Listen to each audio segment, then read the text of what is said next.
a conclusão que o processo de conversão eletromecânica de energia envolve duas grandezas, uma mecânica, que é o torque, e outra elétrica, que é a tensão induzida. E fizemos todos esses levantamentos com um fluxo constante. Nós observamos desde o início que a conversão eletromecânica de energia, ela observa a lei da conservação da energia,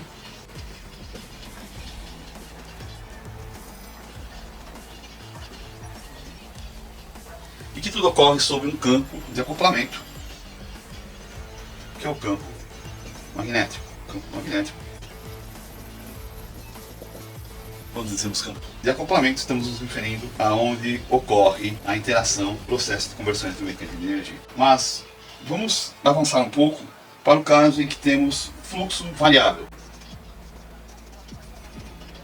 como é a geração da força eletromotriz nos enrolamentos de uma máquina em fluxo variável. E aqui vamos fazer a definição de duas estruturas elétricas na máquina. Nós definimos mecanicamente a máquina com a parte fixa como sendo estator e a parte móvel como sendo rotor.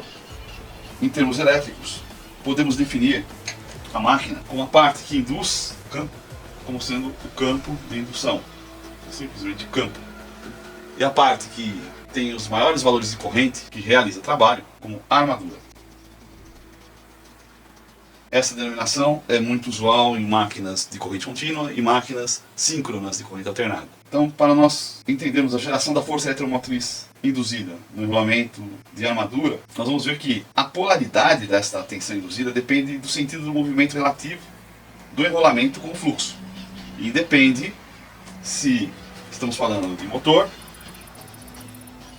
ou gerador. Isso é, independe do sentido do fluxo de energia. Esse enrolamento de armadura tem passo pleno, ou seja, o passo, que é onde começa e termina a bobina, é definido em π radianos elétricos. E sobre esta armadura nós estamos impondo um fluxo que varia senoidalmente. Então esse fluxo varia no valor máximo, Bm, seno de alfa, sendo alfa a posição em que se encontra a bobina. Se nós lembrarmos a lei de Faraday que nós aplicamos, a tensão induzida é igual à variação do fluxo do tempo, que para o caso ficou em número de condutores, o campo, a distância axial e a velocidade de movimento. Essa distância axial é a distância dos condutores, o comprimento dos condutores. Mas no caso aqui, temos que o B é constante.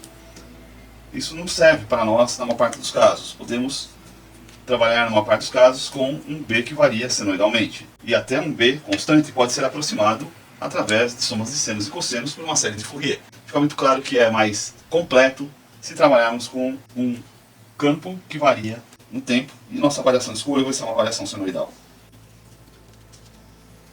Como o processo de conversão de energia envolve movimento relativo entre o enrolamento da armadura e o campo, que pode ser definido por um campo fixo, e esse campo fixo pode ser dado pela corrente que passa sobre uma bobina ou por ímãs permanentes, então vemos que o fluxo que envolve ou enlaça, concatena a bobina,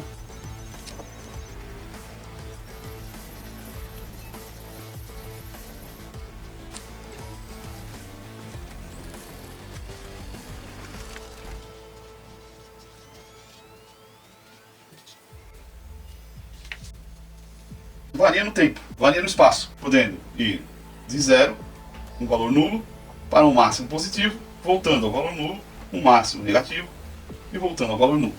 Como o que nos interessa é o fluxo sobre a área da bobina, quando a bobina está se movimentando, está no início, ou seja, em 0 graus em relação ao fluxo, ou a 180 graus, nós temos o valor máximo possível de enlace do fluxo magnético pela bobina.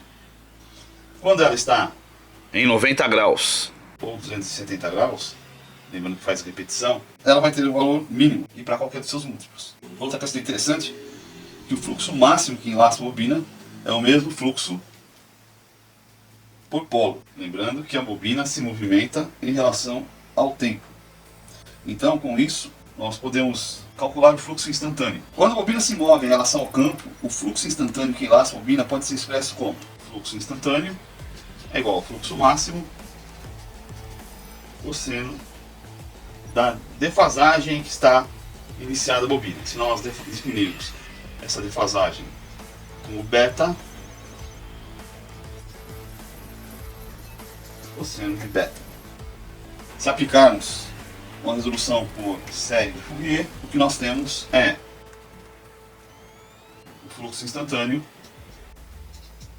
4 sobre P, sendo P o número de polos, P máximo, L, R, cosseno de beta, sendo L o comprimento axial do condutor nas espiras e R a distância do centro do eixo pivotado até o local onde se encontra a espira, ou seja, o centro do raio. Nós podemos observar que beta pode variar com o tempo, de forma que beta pode ser dado como